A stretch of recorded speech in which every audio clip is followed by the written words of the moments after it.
Hi students, in this video I am going to talk about project contracting. Based on the cost or price of project, uh, contracts are broadly classified into fixed price contract and cost plus contract. In case of the fixed price contract, the price agreed between the client and the contractor uh, remains fixed as long as there is no change in the scope or provision of the agreement at the time of the implementation of the contract. So this fixed price contract is also sometimes called lump sum contract.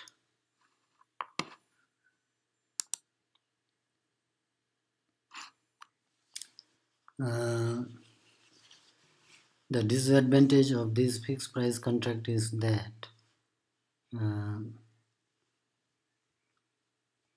the contractor may try to uh, increase their profit by reducing cost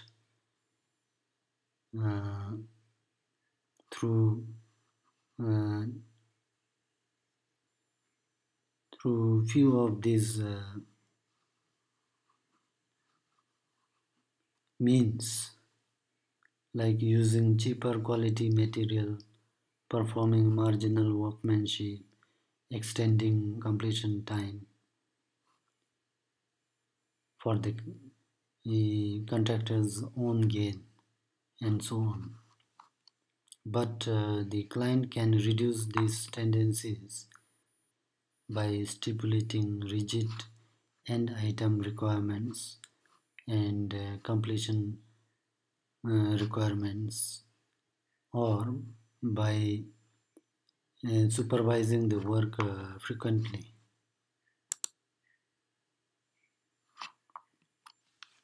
The fixed price contract is actually based on the detailed design of the project's output or facility, which is then awarded, which is then floated to the eligible contractors through competitive tendering, or maybe uh, based on standard schedule of rates or bill of quantities.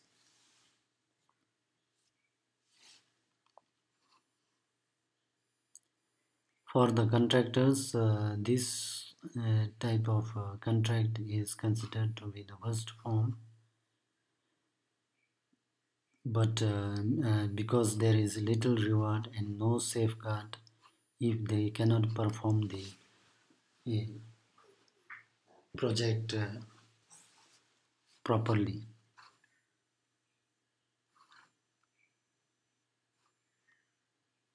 However, if the design is well done by the client or the design consultant of the client, then there is little risk for the contractor.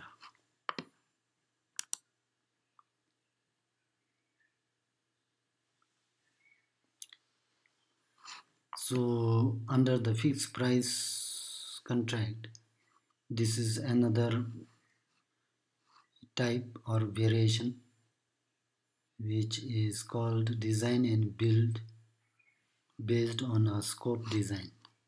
So in this case, the client or the design consultant performs initial scoping, design of the facility, and based on the scope, the contractor is asked to do the detailed design as well as construction.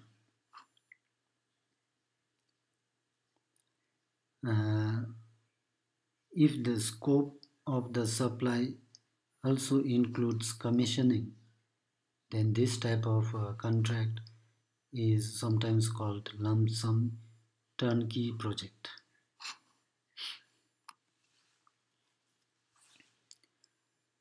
This type of contract is appropriate where it is possible to specify the final facility where it is possible to specify clearly the scope of the final facility quite tightly, and so the risk will be low.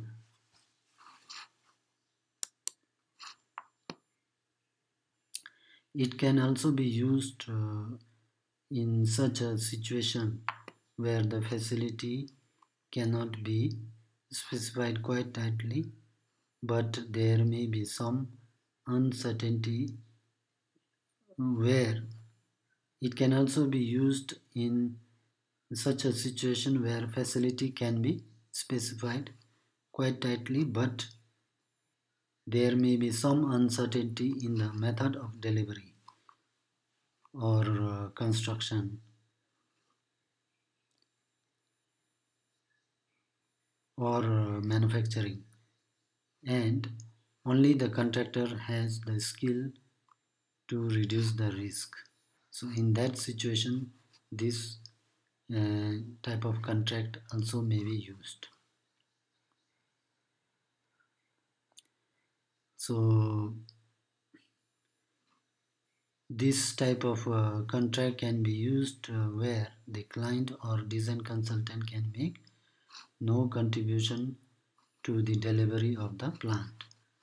That means the construction or manufacturing of the plant. Uh, Usually, the contractors are paid based on a fixed price or lump sum basis uh, in this type of contract. Another type under the fixed price is the cardinal point or functional specification contract. In this case, the client specifies the functionality or key performance indicator of the facility to be delivered by the project or the contractor. Then the contractor finds the best solution to design and construct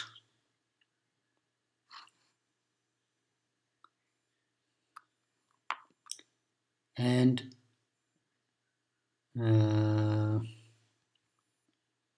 then deliver it to the client.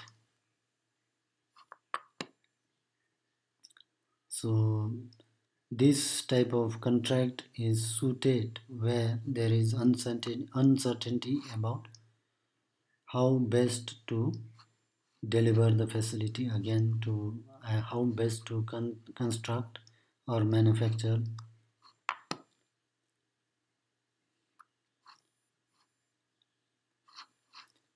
or design, and the client can make no contribution to solving the problem. So in such situation, this type of contract uh, may be used.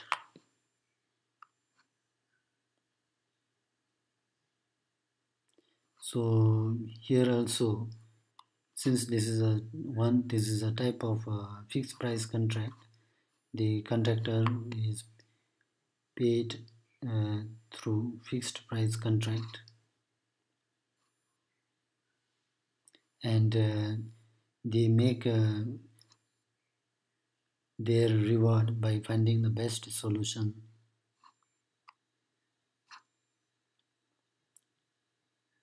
through which they can reduce the cost and uh, earn greater profit. Then moving on to the another type, which is the cost plus contract. Here a cost plus contract is an agreement uh, by the client to reimburse the contractor for building expenses stated in the contract, plus uh, an amount of profit that is agreed between the client and the contractor.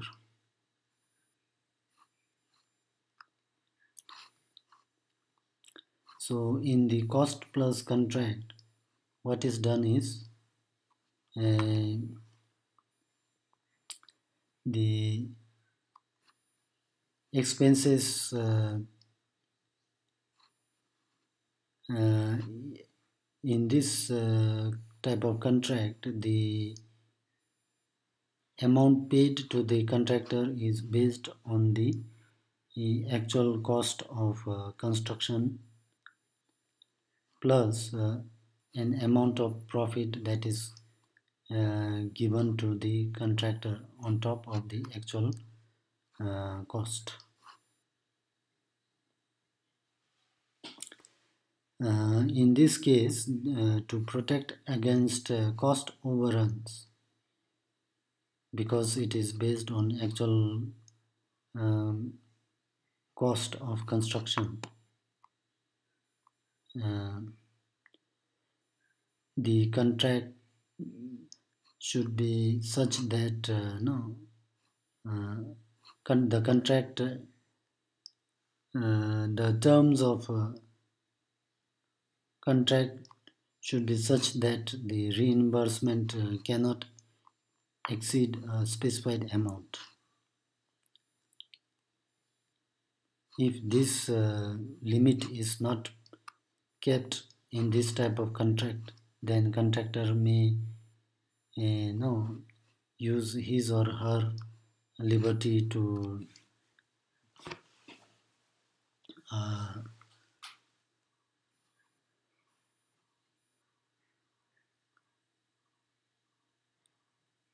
complete the project uh,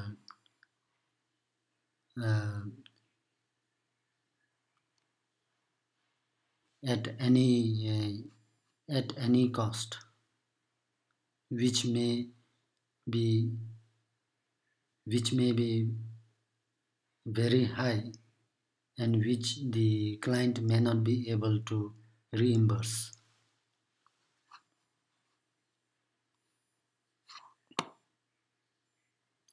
So in the cost plus contract, as I mentioned here, the client pays the contractor for direct cost, indirect cost, and overhead cost based on the uh,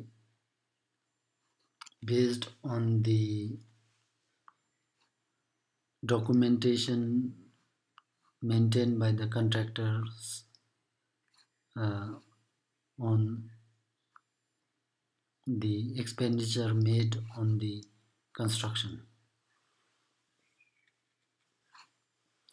And on top of these expenses or the cost, an amount of profit which may be stated in terms of percentage will be paid to the contractor.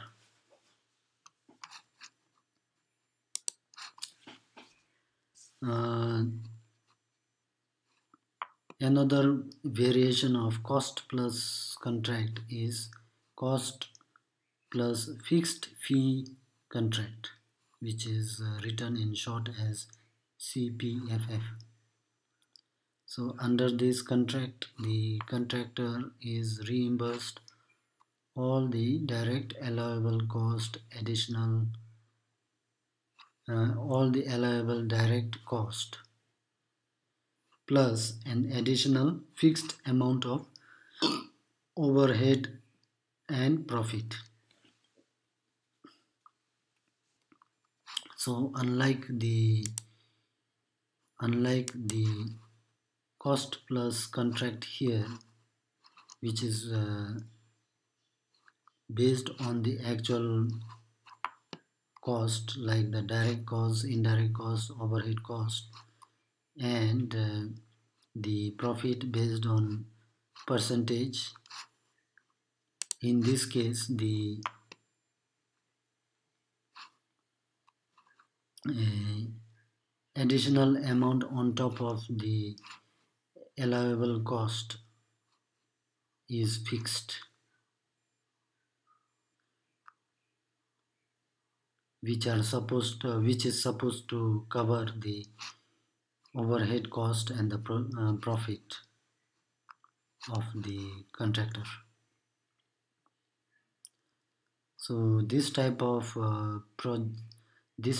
contract is justified when the cost rises due to increase in the scope of the work or escalates because of factors beyond the contractor's control.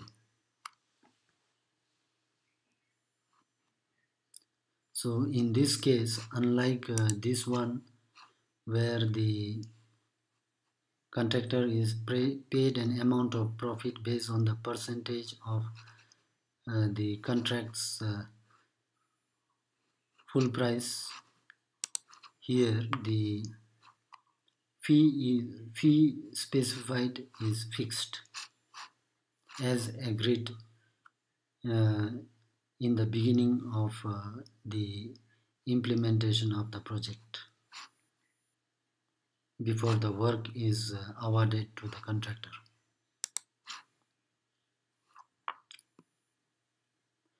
Then another type under cost plus contract is cost plus incentive fee contract, which is written in short as CPIF. In this case,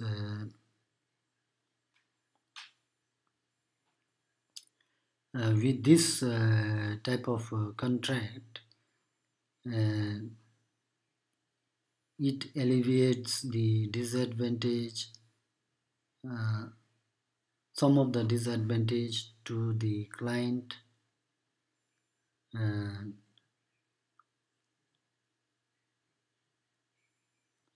if the client is to use a fixed price contract, because in this case it offers a profit incentive for the contractor to reduce cost and improve efficiency. So in this case, what is done is the contract is agreed based on the percentage of actual cost using what is called cost sharing ratio, which is written in short as CSR. Uh,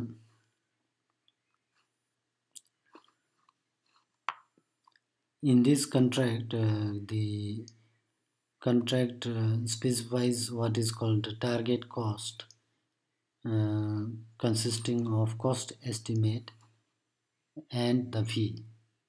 So the target cost consists of cost estimate plus fee, and then and at the time of contract award, the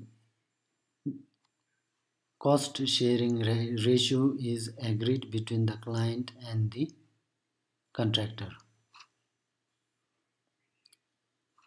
through which uh, it specifies how any cost saving or overrun will be shared between the client and the contractor. So you can understand this cost plus incentive fee contract from this example here. So as mentioned in the previous slide, in the cost agreement there will be cost estimated cost, and a fixed and a fee that will be agreed between the client and the contractor. So the agreement between the client and the contractor is that the contractor will try to uh, perform the work or complete the project within this estimated cost of 100,000, for example. And on top of this, a fee of 10,000 Newton will be paid to the contractor. So that is the initial agreement. And the target price for this contract is 100,000 plus 10,000, 10,000, 110,000 Newton. And the cost sharing ratio that is agreed between the contractor and the client is 50-50. So in this case, upon completion of the project, if the actual cost is less than the estimated cost here, which is 100,000 Newton, then the client will reimburse the actual cost of construction or completion of the project, and on top of that 50% of the amount below 100,000 Newton, below which the contractor actually could manage to construct or complete the project, will be paid to the contractor. Suppose the contractor completes the project at an actual cost of Newton 50,000, for example, which is less than 100,000 here. Then the client will have to reimburse 50,000 Newton, which is the actual cost, plus 50% of the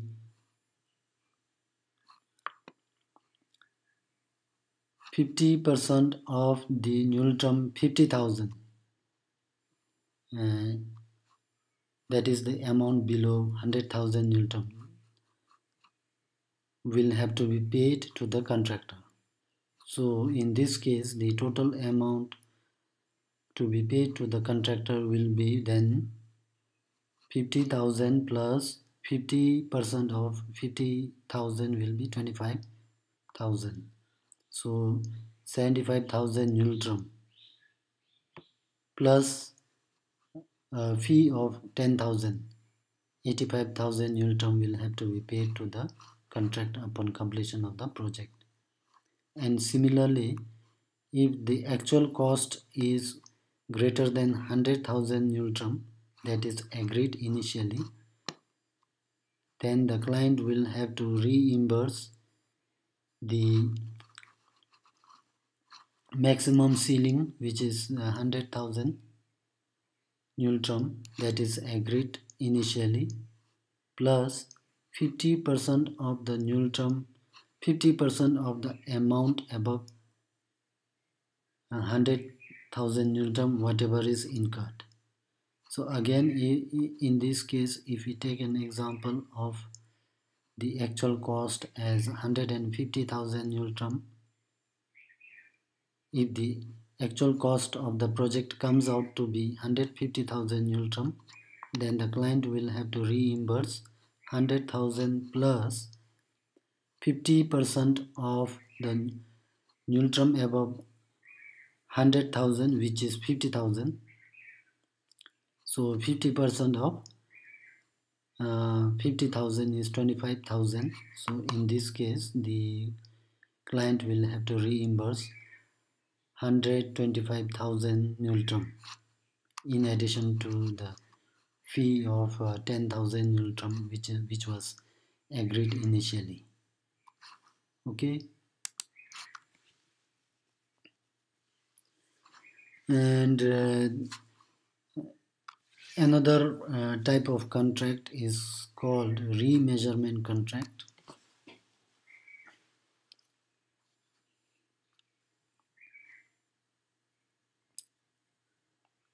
So this type of contract is